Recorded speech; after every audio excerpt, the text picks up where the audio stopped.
Students, अगर आप भी 2026 में बिहार बोर्ड से मैट्रिक की परीक्षा देने वाले हैं तो बच्चों, आज की क्लास में हम आप सभी बच्चों के लिए सोशल साइंस यानी कि सामाजिक विज्ञान का एक बहुत ही वीवीआई और इम्पोर्टेंट क्वेश्चन पेपर आज की क्लास में आप सभी बच्चों को पढ़ाएंगे, जो कि बहुत ही इम्पोर्टेंट है।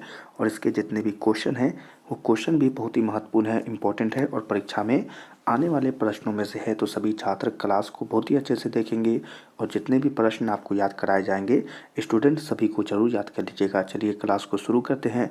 पर सभी स्टूडेंट इस क्लास को अपने सभी दोस्तों को जरूर शेयर कर देंगे, क्लास को लाइक कर देंगे और चैनल को अगर सब्सक्राइब नहीं किया है तो चैनल को जरूर सब्सक्राइब कर लेंगे।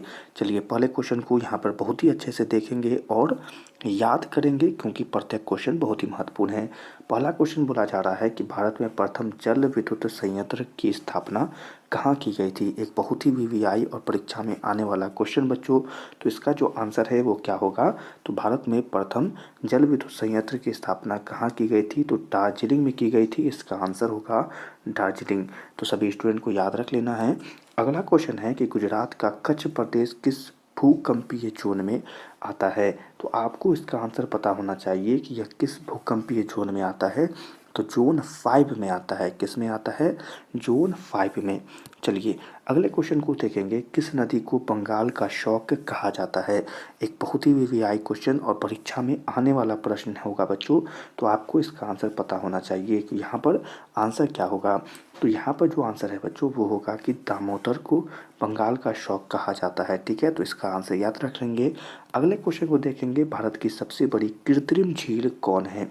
बहुत ही वीवीआई क्वेश्चन, बहुत ही वीवीआई क्वेश्चन बच्चों और परीक्षा में आने वाले प्रश्नों में से है। तो इसका जो आंसर है वो आपको याद होना चाहिए कि भारत की सबसे बड़ी कृत्रिम झील जो है वो पंत सागर है। क्या है, पंत सागर यहाँ पर आंसर हो जाएगा। अगले क्वेश्चन को यहाँ पर देखेंगे। प्रश्न है कि आसवान बांध किस नदी पर बना है। आसवान बांध किस नदी पर बना है। तो आंसर याद रखना है कि नील नदी पर बना है। तो आंसर क्या याद रखेंगे, नील नदी पर बना है। अगला क्वेश्चन है 2011 में जनसंख्या की दृष्टि से भारत का विश्व में कौन सा स्थान था। कौन सा स्थान था, तो आपको पता होना चाहिए कि द्वितीय स्थान था। ठीक है, चलिए अगले क्वेश्चन को यहाँ पर देखेंगे। प्रश्न है कि भारत किस जल डमरू मध्य द्वारा श्रीलंका से पृथक होता है।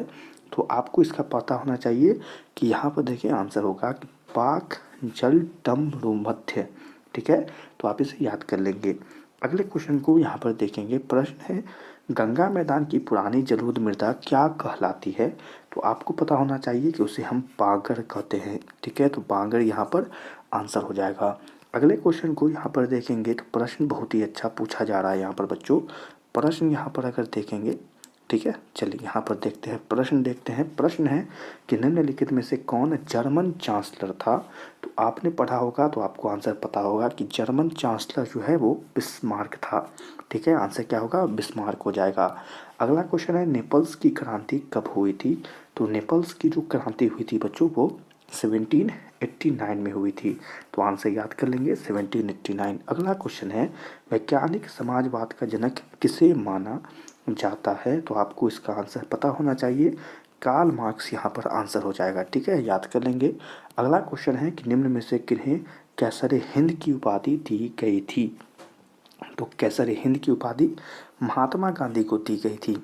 ठीक है, तो बहुत ही आसान क्वेश्चन पर याद जरूर रख लेना है। अगला क्वेश्चन है कि निम्न में से किस आंदोलन की शुरुआत दांडी मार्च से हुई थी। बहुत ही अच्छा क्वेश्चन। सविनय अवज्ञा आंदोलन की शुरुआत जो है वह दांडी मार्च से हुई थी। अगला क्वेश्चन है अमृत बाजार पत्रिका किस भाषा का समाचार पत्र था। आंसर है कि यह बंगाली। ठीक है, तो बंगला यहाँ पर आंसर हो जाएगा। ठीक है, क्या है आंसर होगा यहाँ पर। चले अगला क्वेश्चन है अखिल भारतीय ट्रेड यूनियन कांग्रेस की स्थापना कब हुई थी।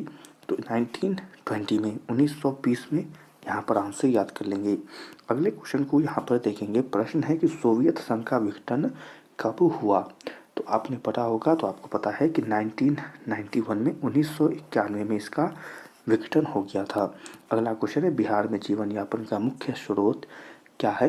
बहुत ही आसान क्वेश्चन, कृषि यहाँ पर आंसर हो जाएगा कि बिहार में जीवन यापन का मुख्य साधन कृषि है। अगला क्वेश्चन है कि निम्न में से क्या आर्थिक गतिविधि नहीं है। तो आर्थिक गतिविधि जो नहीं है वह है संचार। ठीक है, तो आंसर याद कर लेना है। अगला क्वेश्चन है मुद्रा का प्राथमिक कार्य क्या है। तो मुद्रा का प्राथमिक कार्य है वो होगा कि मूल्य का संचय और विनिमय का माध्यम, यानी कि ए और डी, यहाँ ए और सी दोनों आंसर हो जाएगा, तो आप इसे याद कर लेंगे। अगले क्वेश्चन को यहाँ पर देखेंगे, निम्न में कौन दीर्घकालीन ऋण प्रदान करता है। बहुत ही वीवीआई और परीक्षा में आने वाला क्वेश्चन, जिसका जो आंसर है वो है भूमि विकास बैंक। भूमि विकास बैंक, यहाँ पर आंसर याद कर लेंगे। अगले क्वेश्चन को यहाँ पर देखेंगे, प्रश्न बहुत अच्छा बोला जा रहा है यहाँ पर बच्चों। प्रश्न है कि निम्न में से क्या गैर आर्थिक आधारभूत संरचना का अंग है। तो आपने पढ़ा होगा तो पता है, शिक्षा जो है यहाँ पर इसका आंसर हो जाएगा। ठीक है, अब बहुत ही वीवीआई क्वेश्चन भी है। अगला क्वेश्चन है, वैश्वीकरण के परिणाम स्वरूप विभिन्न देशों के बीच निम्न में से किसका निर्बाध प्रवाह होता है। तो आंसर यहाँ पर होगा कि इनमें से सभी, यानी कि पूंजी, प्रौद्योगिकी और श्रम। तो आंसर क्या होगा, इनमें से सभी। तो इस क्वेश्चन को बहुत ही अच्छे से समझकर बनाना है। अगला क्वेश्चन है, सरकार द्वारा आर्थिक क्रियाओं पर अनावश्यक नियंत्रणों एवं प्रतिबंधों को हटाना क्या कहलाता है। तो उसे हम कहते हैं बच्चों उदारीकरण। उदारीकरण कहते हैं, तो आपको याद रखना होगा। चलें, अगला क्वेश्चन है, वस्तु या सेवा का मूल्य या क्षतिपूर्ण राशि 1 करोड़ से अधिक होने पर उपभोक्ता कहाँ शिकायत कर सकता है। तो वह कर सकता है बच्चों राष्ट्रीय आयोग को सीधे। ठीक है, तो यह एक बहुत ही वीवीआई क्वेश्चन है और परीक्षा में पूछ लेगा। अगला क्वेश्चन है, सर्वोत्तम कोयले का प्रकार कौन होता है। तो बहुत ही वीवीआई क्वेश्चन, बहुत ही वीवीआई क्वेश्चन है और इसका जो आंसर है वो है एंथ्रासाइट आंसर होगा, एंथ्रासाइट। अगला क्वेश्चन यहाँ पर देखेंगे, कुशेश्वर स्थान अभयारण्य कहाँ स्थित है। तो इसका जो आंसर होगा बच्चों वो आपको याद होना चाहिए कि यह दरभंगा में स्थित है और यह एक वीवीआई क्वेश्चन भी है परीक्षा में आने वाले प्रश्नों में से। अगला क्वेश्चन है, समुद्र जुताई कहाँ की जाती है। बहुत ही आसान क्वेश्चन, पहाड़ी क्षेत्रों में की जाती है। बहुत ही वीवीआई क्वेश्चन है आने वाले प्रश्नों में से। चलें, अगला क्वेश्चन है कि जोहान्सबर्ग में कौन सा पृथ्वी सम्मेलन आयोजित हुआ था। जोहान्सबर्ग में कौन सा पृथ्वी सम्मेलन आयोजित हुआ था। तो वो था बच्चों चतुर्थ पृथ्वी सम्मेलन, तो आपको याद होना चाहिए। अगला क्वेश्चन है कि मूंगफली किस प्रकार की फसल है। क्वेश्चन है कि मूंगफली किस प्रकार की फसल है। तो आपने अगर पढ़ा है, आपको आंसर पता है, तो यह एक खरीफ फसल होती है और यह एक वीवीआई क्वेश्चन भी है। अगला क्वेश्चन है, सब्जी उत्पादन में बिहार का कौन सा स्थान है। तो सब्जी उत्पादन में बिहार का चतुर्थ स्थान है। ठीक है, तो आंसर याद कर लेना है और एक बहुत ही वीवीआई क्वेश्चन भी है, तो आप इसे याद कर लेंगे।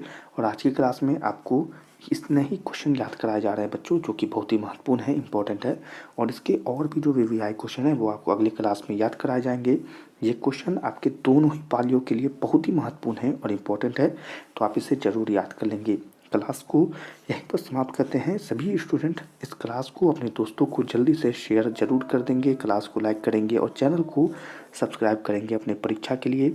सभी छात्रों से मिलेंगे अगले नए क्वेश्चनों के साथ। तब तक के लिए अच्छे से पढ़ाई करते रहिए।